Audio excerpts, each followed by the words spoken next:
আসসালামু আলাইকুম ওরহমতুল্লাহি বারাকাতুহু। আলহামদুলিল্লাহ। ঢাকা ইউনিভার্সিটির এক ভাই প্রশ্ন করেছেন, শহীদ কারা? বর্তমান চলমান কোটা আন্দোলনে যারা মৃত্যুবরণ করেছে তারা শহীদ বলে গণ্য হবে কিনা? এর উত্তরটি আমরা হাদিসের আলোকে জানার চেষ্টা করব ইনশাআল্লাহ। তো সর্বপ্রথম আমরা জেনে নেব যে ইসলামী পরিভাষায় শহীদ কাকে বলে। সহিহ বুখারীর 3126 নং হাদিস থেকে জানা যায়, রাসূলুল্লাহ সাল্লাল্লাহু আলাইহি সাল্লাম বলেছেন, মান কাতালা লিতাকুনা কালিমাতুল্লাহি হিয়াল উলিয়া।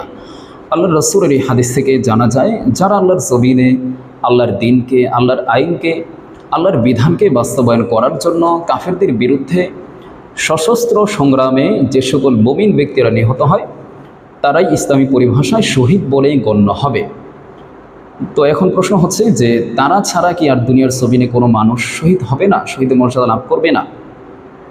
তো এর উত্তরে বলবো যে আল্লামা ইবনে হাজার আসকালানী রহমাতুল্লাহ আলাইহি তিনি শহীদের প্রকারভেদ বর্ণনা করতে গিয়ে বলেছেন যে শহীদ হচ্ছে দু প্রকার। এক হচ্ছে শাহিদুল দুনিয়া ওয়াল আখিরা, আরেক হচ্ছে শাহিদুল আখিরা। এক হচ্ছে হাকিকি শহীদ, যারা দুনিয়া এবং আখিরাত উভয় জাহানে শহীদের মর্যাদা লাভ করবে। আরেক হচ্ছে শাহিদুল আখিরা হুকমি শহীদ, যারা পরকালে শহীদের মর্যাদা লাভ করবে।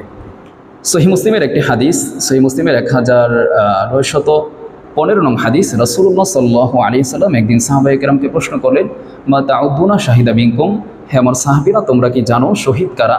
সাহাবায়ে কেরাম উত্তর দিলেন, ইয়া রাসূলুল্লাহ, যারা আল্লাহর জমিনে আল্লাহর দ্বীনকে সমুন্নত করার জন্য নিহত হয়েছে তারাই তো শহীদ।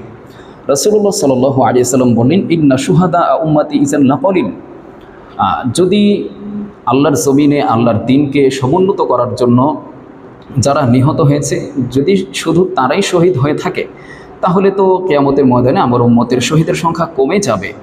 তো রাসূলুল্লাহ সাল্লাল্লাহু আলাইহি সাল্লাম তখন যারা আল্লাহর জমিনে আল্লাহর দ্বীনকে সমুন্নত করার জন্য নিহত হয়েছে তারা তো শহীদ বটেই, তাদের ছাড়াও রাসূলুল্লাহ সাল্লাল্লাহু আলাইহি সাল্লাম আরও কিছু ব্যক্তিকে শহীদ বলে গণ্য করেছেন। যেমন সহিহ মুসলিমের এই হাদিসের মধ্যে আল্লাহ রাসূল বলেছেন, মান মাতা ফি তাউনি ফাহুয়া শাহিদ, যে সকল মানুষ মহামারীতে মৃত্যুবরণ করেছে তারা শহীদ। আল্লাহ রাসূল আরও বলেছেন, ওমান মাতা ফিল বাতনি ফাহুয়া শাহিদ, যে সকল মানুষ পেটের পীড়ায় মৃত্যুবরণ করবে, পেটের কোনো রোগে আক্রান্ত হয়ে মৃত্যুবরণ করবে, আল্লাহ রাসূল তাদেরকেও শহীদ বলে গণ্য করেছেন। ওয়াল গরিবু শাহিদ, এবং যে সকল মানুষ পানিতে ডুবে মৃত্যুবরণ করবে রাসূলুল্লাহ সাল্লাল্লাহু আলাইহি সাল্লাম তাদেরকেও শহীদ বলে গণ্য করেছেন। আরও বিভিন্ন হাদিস থেকে বিভিন্ন শহীদের প্রকারভেদ জানা যায়। আল্লাহ রাসূল কোনো হাদিসে 3 শ্রেণীর মানুষকে, কোনো হাদিসে 5 শ্রেণীর, কোনো হাদিসে 7 শ্রেণীর মানুষকে আল্লাহ রাসূল শহীদ বলে গণ্য করেছেন। যেমন সূরা নাসাইর 4093 নং হাদিস থেকে জানা যায়, রাসূলুল্লাহ সাল্লাল্লাহু আলাইহি সাল্লাম বলেছেন, মান কুতিলা দুনা মাজলামাতি ফাহুয়া শাহিদ, যে সকল মানুষকে অন্যায়ভাবে হত্যা করা হবে, যে সকল মানুষগুলো অন্যায়ের প্রতিরোধ করতে গিয়ে মৃত্যুবরণ করবে রাসূলুল্লাহ সাল্লাল্লাহু আলাইহি সাল্লাম তাদেরকেও শহীদ বলে গণ্য করেছেন। জামে তিরমিজির 1421 নং হাদিস থেকে জানা যায়, রাসূলুল্লাহ সাল্লাল্লাহু আলাইহি সাল্লাম বলেছেন, মান কুতিলা দুনা মালিহি ফাহুয়া শাহিদ, যে ব্যক্তি তার সম্পদকে আত্মরক্ষা করার জন্য মৃত্যুবরণ করবে সে শহীদ। মান কুতিলা দুনা আহলিহি ফাহুয়া শাহিদ, যে ব্যক্তি তার পরিবারকে রক্ষা করার জন্য মৃত্যুবরণ করবে সেও শহীদ। যে ব্যক্তি তার ঈমানকে হেফাজতের জন্য মৃত্যুবরণ করবে সেও শহীদ। তো এভাবে রাসূলুল্লাহ সাল্লাল্লাহু আলাইহি সাল্লাম বিভিন্ন শ্রেণীর মানুষের কথা বলেছেন। তো এতটুকু আলোচনা থেকে আমরা জানতে পারলাম যে যারা এক শ্রেণীর মানুষ রয়েছে যারা হাকিকি শহীদ, প্রকৃত শহীদ, যারা আল্লাহর জমিনে আল্লাহর দ্বীনকে সমুন্নত করার জন্য মৃত্যুবরণ করেছে তারা হচ্ছে হাকিকি শহীদ।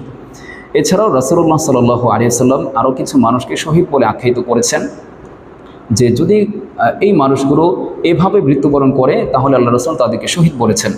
যেমন যারা আগুনে পড়ে মৃত্যুবরণ করবে তাদেরকে আল্লাহ রাসূল শহীদ বলেছেন।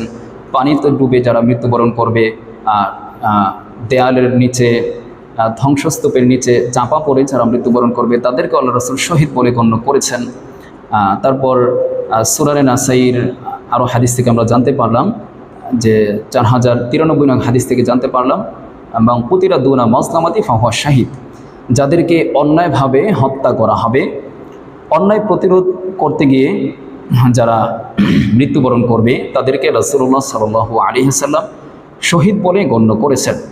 তো এতটুকু আলোচনা থেকে আশা করি আমরা বুঝতে পেরেছি যে কোটা আন্দোলনে যারা মৃত্যুবরণ করেছে তারা শহীদ বলে গণ্য হবে কিনা। আল্লাহু আলাম।